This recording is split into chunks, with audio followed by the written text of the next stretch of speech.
Iran that you see in the media, Iran that you see talked about, Iran that you see written about most often in the last 30 years, is a dour country. It's a dour country run by angry old men who shout death to America, death to Israel, who promote a cult of martyrdom. But it's also a society that produces Maz Jobrani. And I'm here to tell you that there is a lot more happening inside Iran than what you see here. A lot more things that are very, very promising. I'm not here to tell you that there's nothing to worry about Iran, but I'm here to tell you that if you really understand the paradox of Persia, you will find a country that is worth being interested in, and it is a country that does not deserve to be stereotyped by the behavior of its current rude, impolite, and impolitic leaders. Why do I call it paradox of Persia? For those of you who are older than 35, you would know that before the Islamic Republic of Iran, Iran was called Iran. If you're a little older, at least 85 years older, you would know that in the English languages, and essentially in all the Romance languages, Iran used to be called Persia. So when we talk about Persia, we're essentially talking about what you today would understand as the Islamic Republic of Iran. And where does this paradox begin? It begins essentially at the dawn of Western civilization, and it begins at the dawn of the great empire that Iran was 2,500 years ago. So I'm going to try to give you a little bit of a history of this 2,500 year and try to pick moments of that history that show you the Iran that is different than the Iran that you generally hear about or read about. It's 2,500 years of history, and I have 14 minutes. If I'm very lucky, 17 minutes. So how do you do this in 17 minutes or 14 minutes? I do it, I decided to take my cues from a Persian woman. And this is not by accident. Persian women are now in Iran at the forefront for the battle of creating a democratic society. They have been for the last 150 years. I'll tell you a little bit about them. But Persia has also given us the greatest storyteller of all time. Many of you don't know her as Persian. Many of you know her maybe as the person that gave you what you probably know as Arabian Nights. But Arabian Nights actually is called 1001 Night. And the person that created 1001 Night is a woman called Shahrazad. Shahrazad gives us the paradox of Persia. Shahrazad is the daughter of a prince, some say the daughter of a prime minister. She's married to this murderously jealous king, the dark side of the Iranian history, as well as the light side of Iranian history. And the jealous king, if you have read the story, you would know, the jealous king, in order to make sure that he is not cuckolded by his wife, he's been cuckolded once, he doesn't want it to happen again, he kills his wives every night after he consummates marriage. Shahrazad comes and decides the way to delay this is tell him a story and keeping the punchline for the next day. The punchline continues for 1001 nights. That's why we get 1001 nights. She is saved. We have one of the greatest stories of all time. We have basically one of the most remarkable story structures. The episodic story structure that every television series you love is based on really comes from 1001 Night. It has a structure, a story, it has an overall narrative, and it has episodes that you can take in and out. By the time the West got a hold of 1001 Night, it became Arabian Nights. By the time Hollywood got hold of it, it became Ali Baba and the 40 Thieves of Baghdad. That's what often happens, unfortunately, when Hollywood gets its hand on Iran. So I'm going to give you 4 episodes of Iranian history. The beginning, the advent of Islam, 19th century, and today. And in each case, I'm going to try to give you a sense of this paradox that defines what it means to be Persian, what it means to be Persia. I can say with some certainty there is no country that I know of that has been as central to Western consciousness as Persia has. That's a big claim to make, but I'm willing to back it up. And I have 2.5 minutes to do it, and I'm going to try to do it in 2.5 minutes. We have two canonical texts in the development of Western consciousness of itself as the West.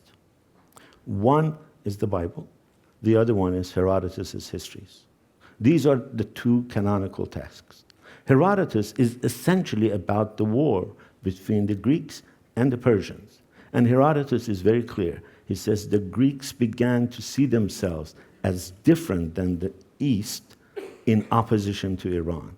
So Iran was essentially at the time the other of the West. It was the force that they defined themselves in opposition to.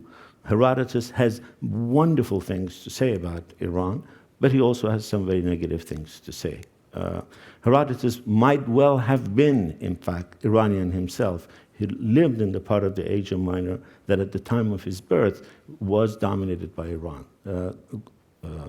If you read Creation by Gore, you would know the story of Herodotus' life. Go to the Bible. The Old Testament, again, I suggest there is no country that is as praised in the Old Testament, other than the Jews themselves, who are the central characters of the Old Testament, as the Persians.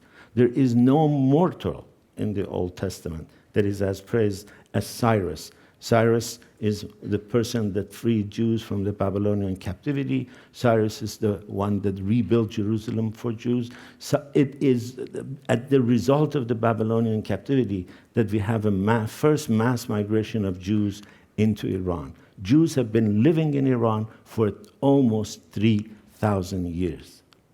And I can tell you again with some certainty, except for the 20th century, Jews lived more comfortably, more safely in Iran than they did in Europe. You never had pogroms like you had in Europe in Iran. And Jews have lived there comfortably. And today, as I speak, in spite of the lunacies of Ahmadinejad, in spite of the anti-Israeli rhetoric of the regime, there are more Jews living in Iran today than the entire Muslim world together. There are close to 25,000 Jews living in Iran today. Before the revolution, there were about 125 to 150,000 of them. So Iran has had this rather remarkable history with Jews. The other remarkable story, again in the Bible, I won't repeat it, is the story of Esther. 2,500 years ago, an Iranian king was married to a Jew. And at the same time, the dark side, the paradoxical side of Iranian history manifests itself in the efforts of a prime minister who tried to commit the first act of genocide against Jews. And when he failed, you have the Feast of Purim, you have the Savior, you have Esther, who is incidentally buried in Iran. The place of burial for Esther is in Iran today. Some of the hoodlums in the Islamic Republic recently tried to demolish it. Fortunately, they did not succeed. Fast forward 700-800 years to 7th century, and you have the advent of Islam. Islam comes to Iran in 7th century. Iran was by then Zoroastrian. Zoroastrian faith, again, is very little known in the world. But Zoroastrian faith has probably contributed more to the theologies of Judeo-Christian and Islamic systems than any other religion in the world. Let me give you briefly some of the ideas that have come from Zoroastrianism and found their way into Christianity, into Judaism, into Islam. The idea of a Messiah, the idea of a millennium, a 1,000-year cycle of history, the idea of hell, the idea of heaven, all come from Zoroastrianism. The word you know and use for heaven is in fact a Persian word. Paradise is a Latinized version of Paradis, which is the name of a Persian garden, which incidentally is also captured most beautifully in some of the carpets you see. There is no theme more repeated in Persian carpets than an effort to recapture paradise. So Islam comes to this country that already had this very sophisticated empire and a very sophisticated theology What happens to it? Well, what happens to it is that, first of all, Iranians fight for about 150 to 200 years to resist this. Iranians were the only country that were conquered by the Arabs but did not take Arabic language. The concept of Arab, the strange concept of Arab, is everyone who speaks Arabic was developed in that early phase. Iranians were the exception. They took the language, they did not take Arabic. Persian remained the language. And then something very remarkable has happened, and historians, scholars have been writing about this increasingly fascinatingly detailed accounts. And that is that Iranians took some of the Islamic ideas and gave them an Iranian bent. Shiism, which is the state religion in Iran today, many scholars would tell you, has more in common with Zoroastrianism than it has with any other Muslim society. And the dominant aesthetic motif after that Arab invasion, something you see in all Persian, many Persian carpets, in many Persian fabrics, probably the motif you have seen more than anything else from Iran, is the Paisley. The Paisley is said to be this paradoxical identity of Iran, partly Zoroastrian, pre-Islamic, partly Islamic. The pine tree was the tree of Zarathustra. It was bent by the Arab invasion, but it wasn't broken. So Iran took a paradoxical character, partly pre-Islamic, partly Islamic. And its Islam is different than anywhere else in the world. The Islam that is dominant in Iran today, the Shiism, has many characteristics of the Zoroastrian ideas that we talked about. Fast forward again to 19th century. 19th century, you have two, again, fascinating developments, both inside Iran and in the perception of Iran in the West. Paradoxical development. 19th century is in the age of increasing despotism in Iran, but it's also an age of remarkable intellectual development, of remarkable religious reformation. Very little is talked about this in the West, but it is the age where Shiism is undergoing a remarkable shift, and you have the birth of a new religion. You have the birth of the Baha'i movement out of the Babi movement. 2 years before Seneca fall, what is considered to be the first feminist convention in America, an Iranian woman by the name of Qurratul Ain walked on a stage, took off her veil, and gave a talk. The sight was so stunning that someone took a knife to his own throat, and another one went on the stage, tried to kill her. That is 150 years ago. That's the beginning of a women's movement in Iran. And you can move forward in the last 150 years and see that this remarkable turmoil, this remarkable change, this remarkable assertiveness of Iranian women. In the West, as Iran is undergoing this change, you have two different approaches to Iran. You have a romantic adulation of Iran.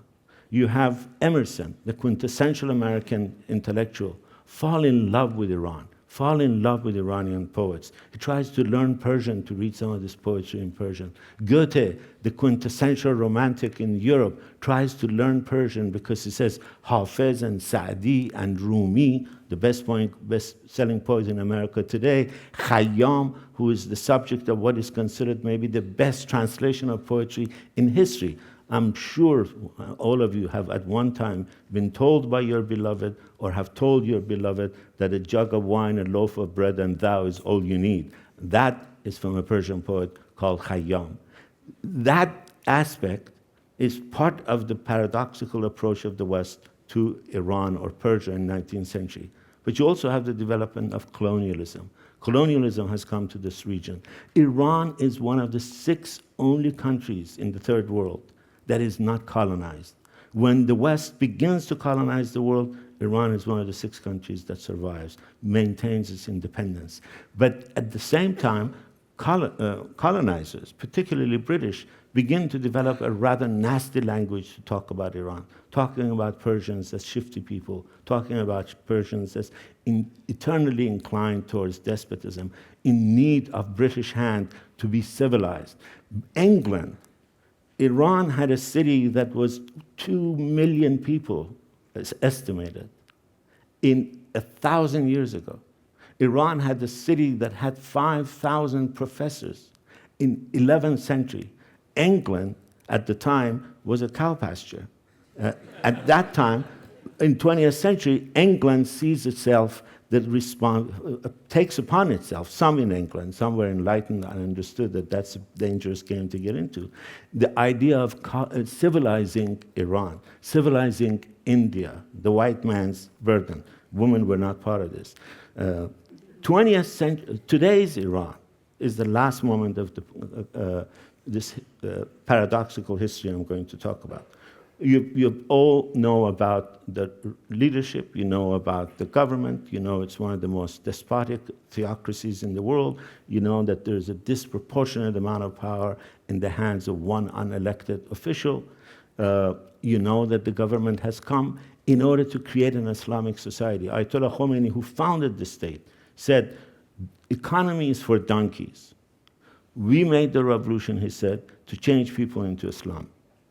And I can tell you with absolute certainty, Iranian society today is as far away from the model that Ayatollah Khomeini had in mind as it is possibly to imagine.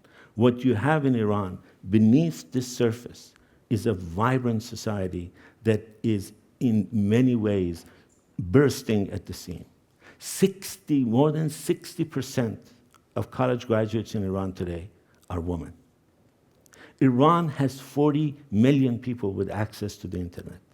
Iran has 5 million Facebook subscribers, and Facebook is banned in Iran. Music is banned in Iran, being officially shown on television. Women are banned from singing on television as a solo vocalist, but Iran is undergoing a remarkable musical revolution. Iran is undergoing a remarkable sexual revolution. One journalist says we should, instead of calling Iran the Islamic Republic of Iran, call it the Erotic Republic of Iran. Truly, what is happening with women at the forefront of this struggle is one of the most fascinating, heroic stories. So my hope is that by hearing some of these episodic aspects of a very rich, complicated history, every time you see an image of a mullah on television, see that that is the shadow of a history that is remarkably rich. It has had its downfalls, but it has had its peaks, and it is, in my view, impossible to understand what we call our common human heritage without understanding the very significant contributions that Persia has made. Thank you very much.